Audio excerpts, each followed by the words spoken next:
કદાચ વડીલ લોકો બેઠા હોય તો મારી વાત સાથે સંમત થઈ શકે છે. 1970 પહેલા બ્લડ પ્રેશરની નોર્મલ ડેફિનેશન કેટલી હતી? એટલે કે બ્લડ પ્રેશર નોર્મલ કેટલું ગણાતું હતું? તો કે 180/110 એ નોર્મલ બ્લડ પ્રેશર ગણાતું હતું. પછી ફાર્મસીઓની દવાઓ નથી વેચાતી એટલે ઇન્સ્યોરન્સ કંપની વાળાને એપ્રોચ કર્યો અને એમ કરતા કરતા બ્લડ પ્રેશર ઘટતું અત્યારે 120/80 આવી ગયું છે. હવે એ લોકો પાસે કોઈ રસ્તો નથી, નહીં તો હજુ પણ ઘટાડી શકે એ લોકો. શુગર કેટલું હતું 1990 સુધીમાં? શુગર નોર્મલ લેવલ કેટલું હતું? તો કે જમ્યા પછીનું 180 ને ભૂખ્યા પેટનું લગભગ 130-40ની આસપાસ. તો એમાં પણ એવી રીતના જ થયું. તો મારું કહેવું એવું છે કે રોગોથી નહીં પરંતુ ડાક્ટરોથી સાવધાન, એ મારું સૂત્ર છે. એમાં કોઈ ડાક્ટર મિત્ર હોય તો માફ કરજો, હું પણ પોતે જ ડાક્ટર છું. આજકાલનો વ્યવસાય એવો થઈ ગયો છે કે ડાક્ટર લોકો ઇન્સ્યોરન્સ આપે છે એટલે દવા લખી નાખે છે. કેમ? તો કે ઘણી બધી વર્લ્ડમાં એટલી મોટી મોટી ફાર્મસીઓ છે જે ડાક્ટરોને ટાર્ગેટ આપે છે કે જો તમારા ગ્રુપ વાળા આખા વર્ષમાં આટલી બ્લડ પ્રેશરની લખશે કે આટલી ડાયાબિટીસની દવા લખશે કે થાઇરોઇડની લખશે તો તમારી ફેમિલીને યુરોપની 15 દિવસની ટ્રીપ મળશે અથવા 55 ઇંચનું ટીવી મળશે અથવા ફલાણી કાર મળશે, એવા પ્રલોભનો આપે છે. ઘણી વખત તો આપણે એના શિકાર બનતા આવીએ છીએ. અને એટલે જ સ્વામી રામચંદ્ર પરમહંસે વર્ષો પહેલા એવું લખ્યું છે કે ડાક્ટરો અને વકીલો ભાગ્યે જ સ્વર્ગમાં જઈ શકે. તો આ બધું થોડુંક જાણશું તો આપણે ઘણી વખતે શું છે, જેમ હમણાં સ્વામીએ કીધું કે બધું માનસિક સ્ટ્રેસથી વધે છે અને તદ્દન સાચું છે. શિકાગો યુનિવર્સિટીના રિસર્ચ પ્રમાણે હું એવું કહી શકું કે 92% જે પ્રોબ્લેમ છે એ ફક્ત આપણી આંખની આ કીકી છે ને, આ આઈબ્રોઝ, એની ઉપર છે. 92% પ્રોબ્લેમ્સ. બાકી આ આઈબ્રોની નીચે કેટલા ટકા? ફક્ત 8% પ્રોબ્લેમ છે. તમને એવી ખબર પડે કે મારે આવતીકાલે બ્લડ પ્રેશર કે બાયોપ્સી કરવાનું ડોક્ટરે કહ્યું છે, તમે જોજો. તો એના માટે કોઈ તત્વચિંતક એવું કહ્યું છે કે સામાન્ય વ્યક્તિ લેબોરેટરીમાં જાય, એક સામાન્ય વ્યક્તિ લેબોરેટરીમાં જાય અને દર્દી થઈને બહાર પડે. એનો મતલબ શું થયો કે આપણે બધું જ મગજથી વિચારીએ છીએ અને મગજથી વિચારવાથી તમારું બ્લડ પ્રેશર પણ વધી જશે, તમારા સાયકોસોમેટિક જેટલા પણ ડિસઓર્ડર્સ છે એ બધામાં વધારો થશે. એક એનું બીજું ઉદાહરણ આપું. મારી પાસે ઇન્ડિયામાં નડિયાદમાં એક સાઉથ ઇન્ડિયન કપલ આવ્યું હતું જે ગવર્મેન્ટમાં હતા, જોબ કરતા હતા. અને એમના વાઈફ, મને ડાઉટ લાગ્યો એટલે મેં કીધું બેન તમે આટલું કરાવી લેજો રિપોર્ટમાં. રિપોર્ટ કરાયો હશે ને ખબર કોઈ કારણસર નહીં આવી શક્યા હોય, એમના હસબન્ડની કંઈક ટ્રાન્સફર થઈ ગઈ હશે. લગભગ 2.5 વર્ષે પાછા આવ્યા હશે મળવા માટે. મને રિપોર્ટ દેખાડ્યો. મેં કહ્યું આમાં તો ડાયાબિટીસ છે.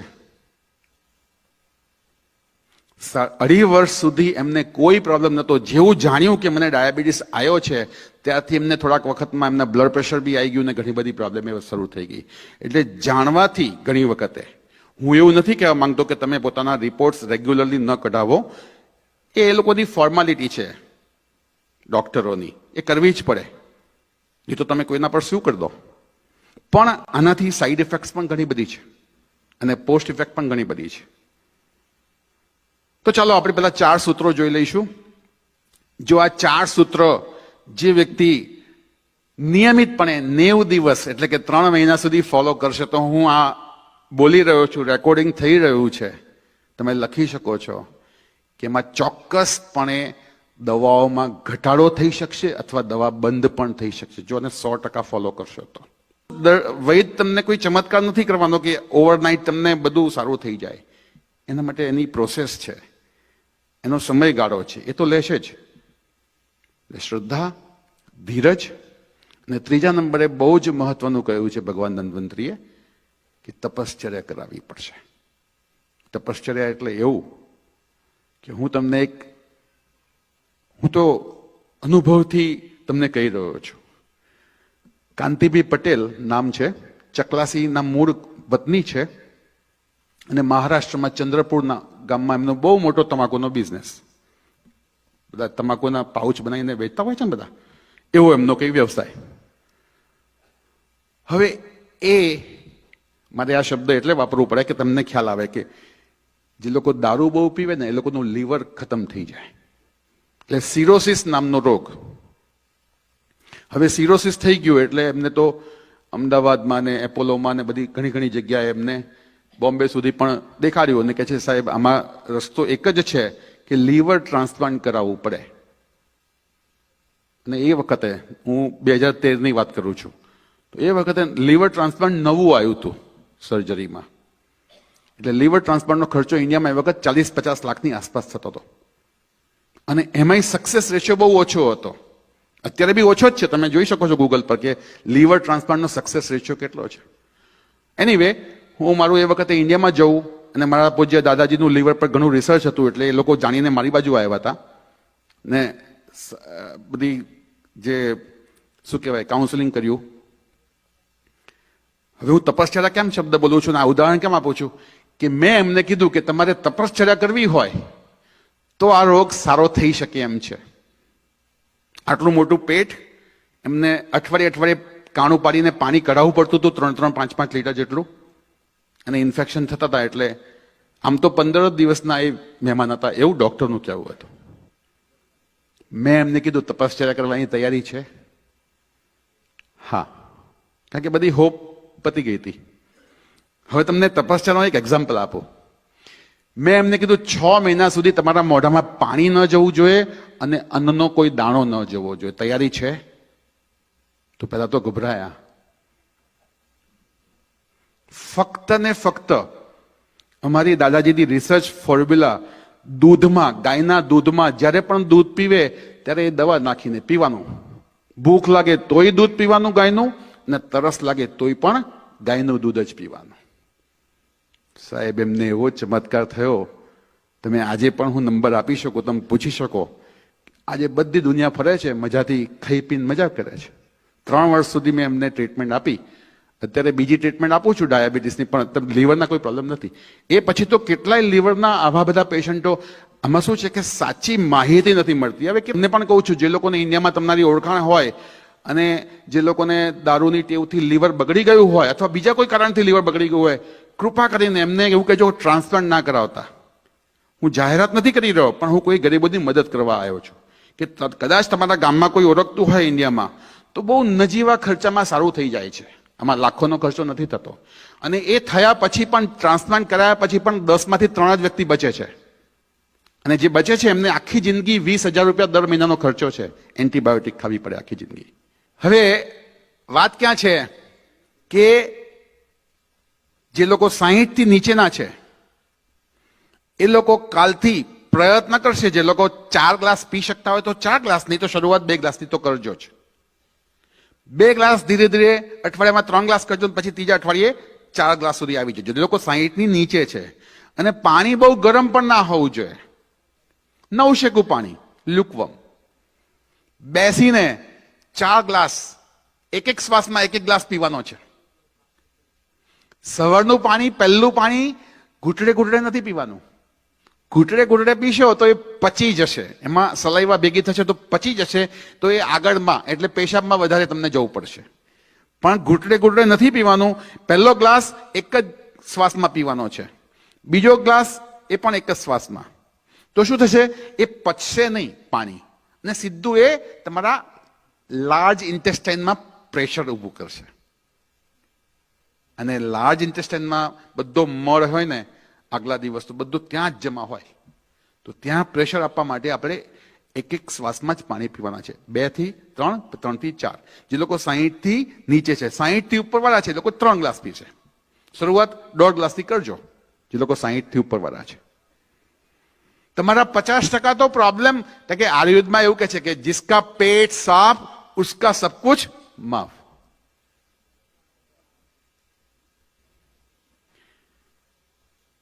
પાણી દવા તરીકે કામ કરે છે જો એની સમજ હોય તો. પાણી અમૃત તરીકે કામ કરે છે, નહીં તો પાણી વિષ પણ બની શકે છે. ખાધા પછી તમે જે લોકો પાણી પીવે છે જબરદસ્ત, જેવું ખાય ને એવું સીધું 1-2 ગ્લાસ પાણી ઠંડુ પાણી એમને જોઈએ. મિત્રો, આ જ રોગને તમે આમંત્રણ આપો છો આ પાણીથી જ. કેમ કે તમારી જઠરાગ્નિ તમારી પ્રદીપ્ત થઈ હોય, ખાધા પછી બધા જ્યુસીસ બધા છૂટા પડ્યા હોય અને તમે ઠંડુ પાણી પીને અથવા એમને પાણી પીને તમે એને ડાયલ્યુટ કરી નાખો છો, એટલે જ બધા પ્રોબ્લેમ શરૂ થાય છે. એટલે હું વિનંતી કરું કે ખાધા પછી ફક્ત એક જ ઘૂંટડો પીવો, મોઢામાં ફેરવીને પી જાઓ. ખાવાની મધ્યમાં 3 થી 5 ઘૂંટડા પી શકાય, મધ્યમાં. એટલે કે આપણે 2 ટાઈપ્સના ગ્રેન્સ ખાઈએ છીએ. રોટલી ને શાક પહેલા ખાઈએ છીએ અને પછી દાળ ને ભાત અથવા કઢી ખીચડી ખાઈએ છીએ. તો રોટલી શાક પતી જાય અને દાળ ભાત તમે શરૂ કરો, એની વચ્ચે તમે 3 થી 5 ઘૂંટડા પાણી પી શકો છો. અને જે લોકો 60 વર્ષથી ઉપરના છે એ લોકો તો આખા દિવસ દરમિયાન 9 શેકો પાણી જ પીવે, કોઈ ડોક્ટરની જરૂર નહીં પડે. 9 શેકો પાણી પીશો તો, કારણ કે એ લોકોની ઉંમરમાં શું વાયુ તત્વ વધારે વિકૃત હોય છે. અને વાયુ વિકૃત હોય, વાયુને ઠંડી વસ્તુઓથી દુશ્મની હોય. એટલે તમે ઠંડુ પાણી નાખ્યું એ તમારું પાચન તંત્ર મંદ. તો સવારે ઉઠીને 3 અથવા 4 ગ્લાસ ઉંમર પ્રમાણે પીવાનું છે.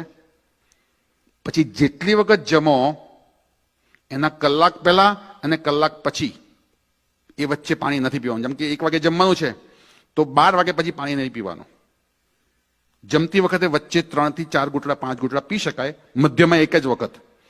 જમ્યા પછી એક જ ઘૂંટડો, જમ્યા પછી 1 કલાકે તમે પી શકો છો પાણી. અને છેલ્લે મારા દાદાજીનો એક મેસેજ આપીને હું મારું વક્તવ્ય પૂરું કરું છું. જ્યારે હું 14 વર્ષની આસપાસ હતો તો મારા ઘરે દાદાજીની સાથે એમના ગુરુ આવતા, નિયમિત આવતા. તો નિયમિત આવે અને એમને પછી દૂધની આદત, ચા નતા પીતા. હવે દૂધ પીવડાવે એટલે દૂધમાં પછી ઇલાયચી વાળું દૂધ આવે અને જોડે સાકરની વાટકી મૂકે અને પછી જેટલી જોઈતી હોય નાખે.